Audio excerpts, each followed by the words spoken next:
Za 30. minútou sa to potom preklonilo na stranu Banskej Bystrice. Myslí, že Žilina môže takto potrápiť domácich aj dnes? Tam ale teraz zostáva na rade ležať domáci hráč, ktorý veľmi rýchlo potrebuje odkorčulovať na svoju striedačku. To ale hostia využili. Využitá presilová hra a Žilina sa ujíma vedenia 0-1. Tak na túto situáciu sa pozrime, Maťo, ešte raz. Tam nevidel som úplne ten dôvod, prečo zostal ležať na zemi. Jakub Šimko sa nepredral cez defenzívu domácich.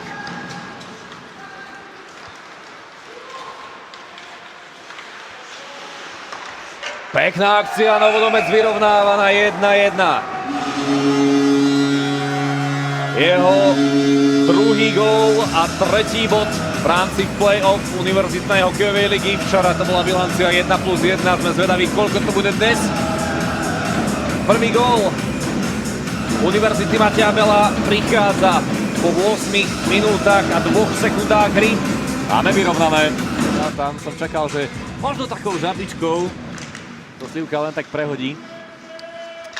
Bola tam dosť veľká tá šanca, len škoda, nepodarilo sa úplne premeniť, ale tak ako vidíme už dlhšie je to také hluché bez gólu, takže aj jedna aj druhá strana trošku hľadá nejaký ten recept na úspech.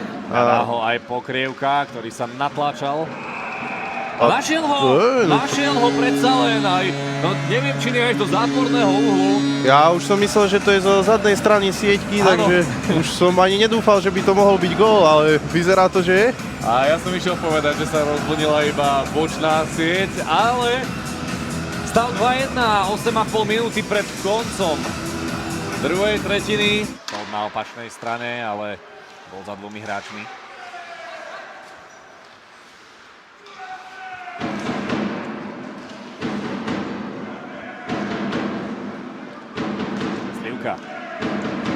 Slivka sa to rozhodol riešiť rovnako ako Pokrývka od domáceho gólmana 3-1. Tak znovu zle pokrytá tyčka, lebo naozaj toto sú uhly, z ktorých by góly úplne nemali padať a teraz už padli dva v podstate, neviem, za nejaký krátky čas, nesledoval som presný. Jakub Slivka a jeho tretí gól v play-off, včera bilancia 2+1. Dneska pridáva štvrtý bod v rámci semifinále. Pozrime sa, ako Lišiacký to spravil. V bližšej žrdi od ramena.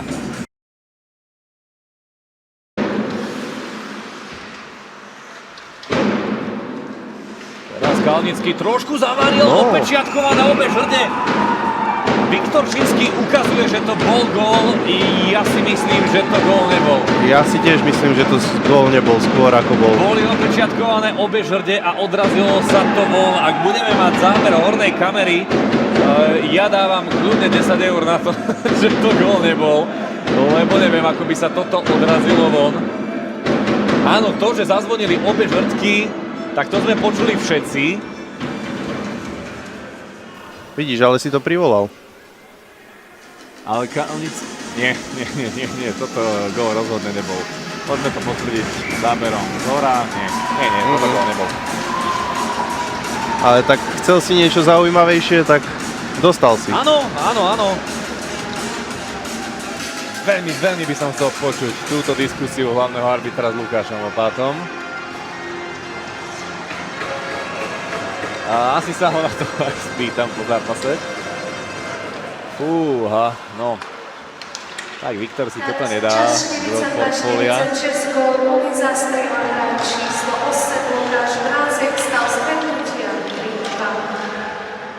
No, tak pozrime sa na to z toho pozitívneho uhla pohľadu. Máme zdramatizovaný zápas v semifinále. Je to 3-2, aj keď Žilina teda dala zatiaľ iba jeden gól.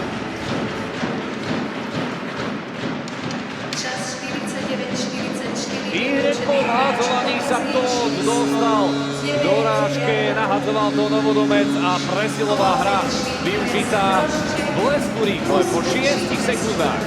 4-2.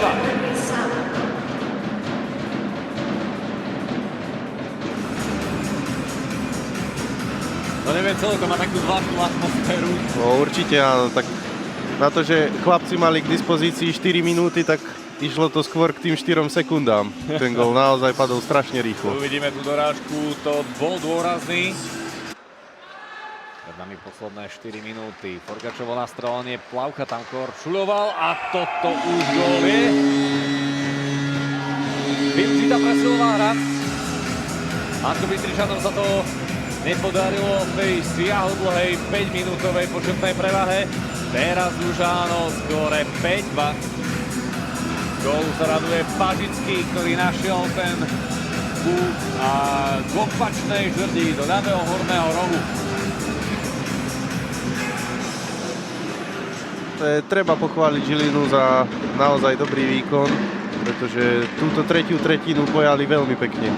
A ešte je tu samostatný únik a zvýšené na 6-2 po vlastnom oslabení. Tak som to zakríkol asi, no. No, každopádne treba povedať, že tú oslavovku 5-minútovú zvládli bravúrne. Určite áno. To, čo sa dialo potom, je už druhá vec.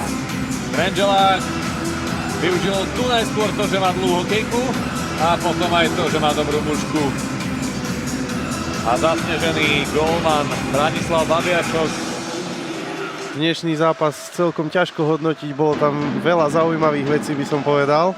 Takých nečakaných zvratov možno. A tak celkovo výsledok hovorí asi za všetko a to je v podstate také najväčšie zhodnotenie tohto zápasu, ten výsledok.